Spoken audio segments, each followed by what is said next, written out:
In a world that feels increasingly unstable, the weapons of conflict are changing. They're no longer just missiles and armies. Sometimes they're silent. Sometimes they look like paperwork. Today, we're talking about tariffs. A tariff is simply a tax on imports. But in the hands of nations, it becomes leverage, a tool of economic pressure, a way to wage a quiet war.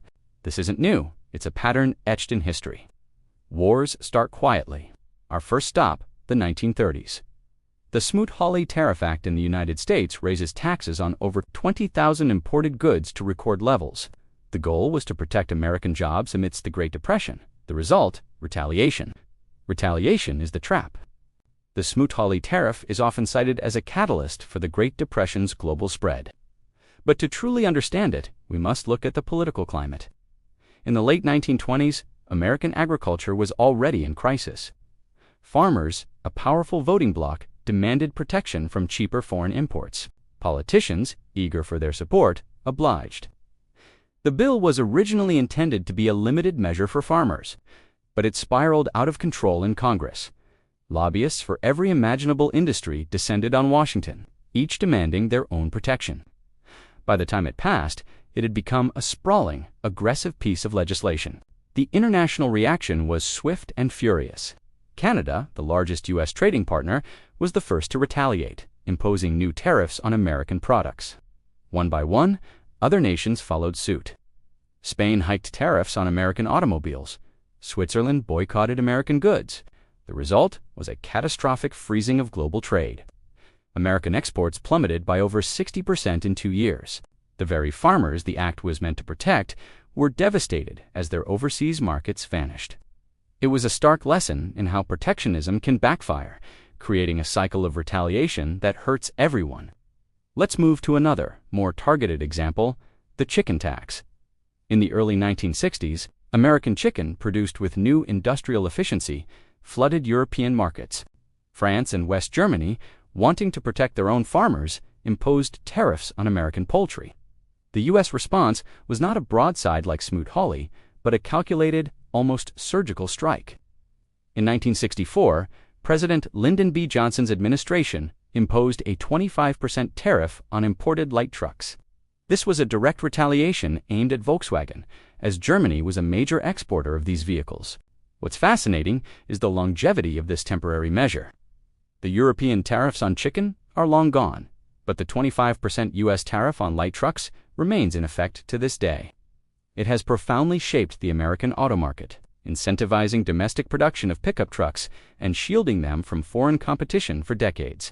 It demonstrates how a specific trade dispute can create a permanent feature of the economic landscape, with winners and losers locked in for generations. Now, let's consider the modern era, which is defined not just by tariffs on goods, but by the battle over technology and intellectual property. The U.S.-China trade relationship is the prime example. For years, the key tension has been over allegations of forced technology transfer and intellectual property theft. The American argument was that U.S. companies wanting to access the vast Chinese market were being compelled to hand over their valuable trade secrets. In response, the U.S. deployed tariffs on hundreds of billions of dollars worth of Chinese goods, from electronics to machinery. China retaliated with its own tariffs, targeting key American exports like soybeans and aircraft. This wasn't just about protecting jobs. It was a strategic conflict over who will dominate the technologies of the future 5G, artificial intelligence, and green energy. The tariffs became a tool to try and force structural changes in China's economic model and to slow its technological ascent. This conflict shows the evolution of tariffs into a weapon in a much larger strategic competition. For global technological supremacy, country after country raises their own tariffs in a tit-for-tat spiral. Global trade seizes up, deepening the worldwide economic crisis. The pattern was set: escalation. A trade dispute can become a trade war, strangling the global economy without a single shot fired. Now, fast forward to the 1980s. Japan's economic star is rising, particularly in the auto and electronics industries. The U.S., feeling the pressure, uses the threat of tariffs, not just as a wall, but as a crowbar. Price tags become pressure. This was the era of managed trade. The goal wasn't to stop trade, but to control it, forcing Japan into voluntary export restraints and opening its own markets. It was a strategic play for industrial dominance, showing how tariffs could be used to manage a rival's growth. The pattern: coercion. Which brings us to today. The headlines are filled with tariff threats, from steel and aluminum to electric vehicles.